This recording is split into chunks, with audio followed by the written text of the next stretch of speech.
Welcome to Saraswati. The Pontifical Catholic University of Prague, a research associate at the Indian Institute of Buddhist Studies and affiliated to the United Kingdom Association for the Buddhist Studies. So warm welcome Manuji, and please deliver your lecture. Namaskar. Namaskar.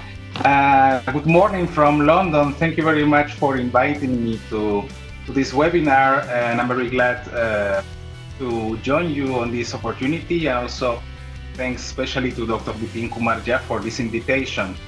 I would like to share a little bit of what it is my current work in the field of Buddhist studies and its relationship with Sanskrit and classical studies. As has been said in the introduction, I am working in the field of the social philosophy of contemporary Buddhism. And this is a field which is very much interested about what is the stance of Buddhism in front of contemporary social issues such as climate change, social inequality, gender inequality, poverty, environmentalism, etc. And so in order to study the Buddhist position in front of these regards, there have been several Buddhist movements, not only in Asia, but all around the world, that have been discussing these issues since the past century. And the one that I am particularly interested in is a movement called Engaged Buddhism, which is a term that was coined by Vietnamese Zen master Thich Nhat Hanh in the 60s, during the past century. And the notion of engaged Buddhism, not only with Thich Nhat Hanh, but also since him and after, appeals to this idea of Buddhism committing with society, not only in a traditional way, which would mean teaching Buddhist values and helping Buddhist followers to learn meditation and to attain nirvana or liberation, but also it is pretty much concerned with emancipation and liberation in the material world. So particularly in the case of Thich Nhat Hanh in Vietnam in the 60s, Vietnam was facing war, and the reflection of this Vietnamese monk was, what should we as Buddhists do in the context of colonialism and war? Shall we remain in our temples meditating, or shall we go outside of the temple and try to help people? So the answer that he came in this regard was, we should do both. We should keep cultivating our spirituality as Buddhist monks, but we should also find ways of actively engaging with society. And in that regard, he started helping people to escape from war, and he started committing with social and peace activism. Around this activity, he became a prominent figure in Vietnam and ultimately internationally. So that's how this notion of engaged Buddhism as a concept would start in Vietnam, but then it was immediately growing all across Asia. And nowadays, even in the West, there are many Buddhist communities that relate to this approach to Buddhism that is deeply socially committed. And this particular trend is also better understood if we look at it from the point of view of a concept coined by German scholar Heinz Beckert, which is the concept of Buddhist modernism.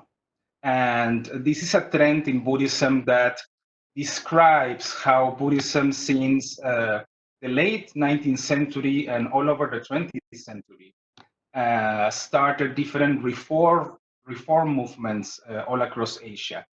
And these reform movements came upon the interaction of Buddhism with Western culture and the fight in Asian countries against colonialism, and certainly also a keen interest of Buddhism in relation to science, and how could Buddhism develop a language that could be in consonance with science and the prominence of science in the modern world.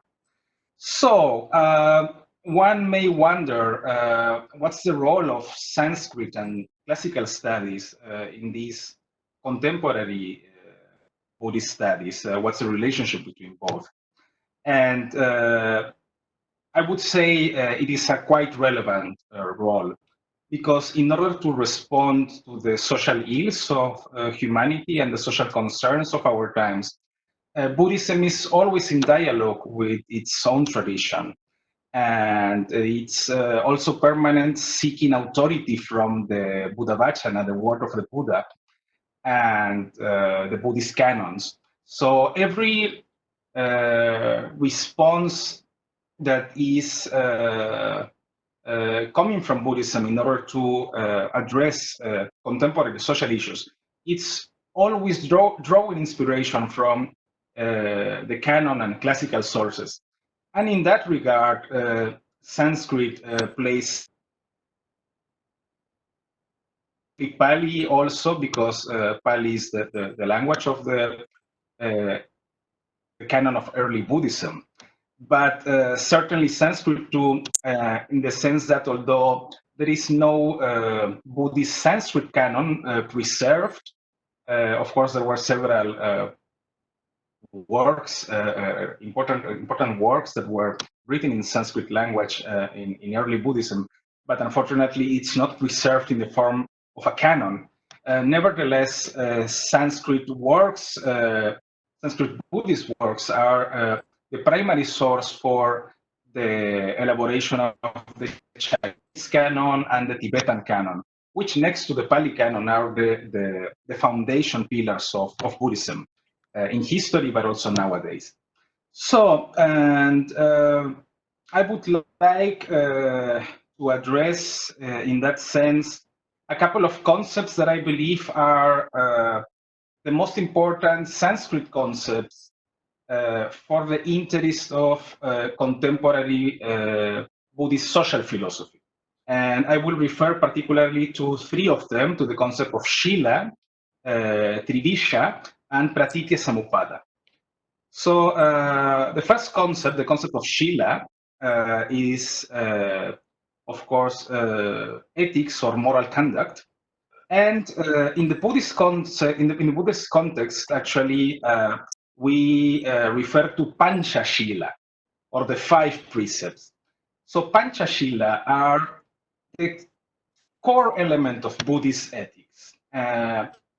Not only for, well, monastics certainly have a large number of vows and precepts that they follow, but for lay practitioners, for Buddhist lay practitioners, the Panchashila are the core element of their ethics.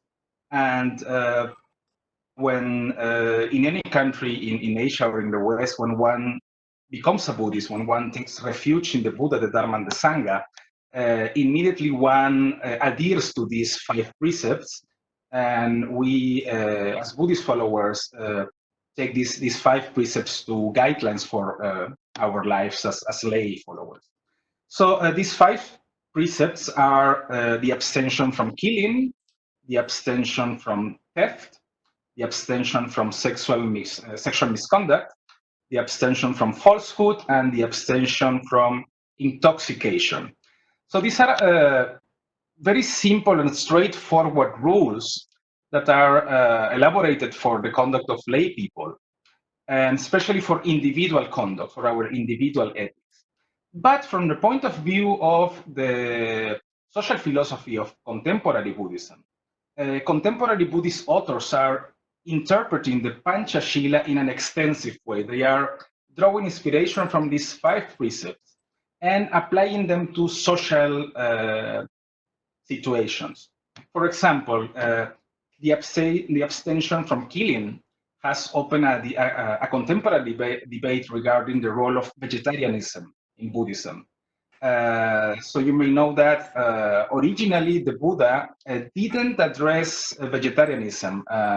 There are some stories in the canon that explain how a couple of monks would ask the Buddha about the issue of eating animals, but the Buddha didn't take a stance avoiding the killing of animals. The early notion in Buddhism was that, of course, a Buddhist should not kill any living being. But if another person would give a Buddhist monk food made from animals, then a Buddhist monk should not refuse that. A Buddhist monk should embrace whatever is given to them for their own sake. So there was not a prohibition of meat consumption in early Buddhism. But nowadays, this principle of abstention from killing has opened a debate towards vegetarianism in Buddhism, and more Buddhists are turning into vegetarianism, not only because the notion of abstention of killing, not only because they want to protect every form of life, but also because of the role that meat consumption is playing in environmentalism. And nowadays, we know that the mass production of meat has an impact, a serious impact in our environment. So regarding that social concern of protecting the environment, the principle of not killing is helping Buddhists to turn to vegetarianism. Then regarding the second principle, abstention from theft, which is a very straightforward principle regarding not stealing. This principle is being understood nowadays in the sense of right livelihood and how we can choose a work and live a type of life in service to society. Then the principle... Manuji? Yes. Sorry for interrupting. Are you listening to me? Time is very less and one dignitary remaining here. So please conclude your lecture. Thank you so much. Yeah. So I was just giving these examples regarding how old Buddhist, ancient Buddhist concepts are being interpreted for contemporary Buddhist concerns. So I will go just to the end of it in order to close it. And to me, one of the main principles that inspired social activism today is the concept of Pratītyasamutpāda. Pratītyasamutpāda originally is an ontological doctrine that explains how all phenomena are interrelated and that is independent. Every dharma in the world is related to other dharma.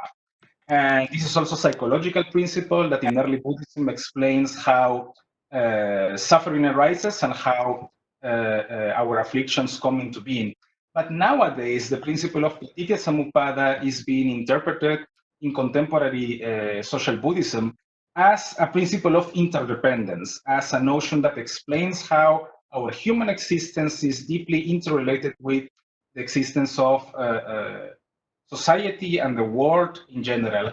And it's a principle that is inspiring Buddhist followers and academics to develop social theories in order to protect the environment and to elaborate social theories to harmonious and peaceful society. Thank you very much for your time, and I hope this was helpful. Thank you. बहुत बहुत आभार है आपका। अंतिम वक्ता के रूप भगवत्याः जाह्नव्यास्तटतः जाह्नवी पत्रिकायाः लोकार्पणं विधाय अमन्दम् आनन्दम् अनुभवामि। तस्यां सविकासमासतो तनौ ममुस्तत्र न कैचभद्दिसस्तपोधना ध्यागम संभवामुदे शरीरभाजां भवदीय दर्शनम्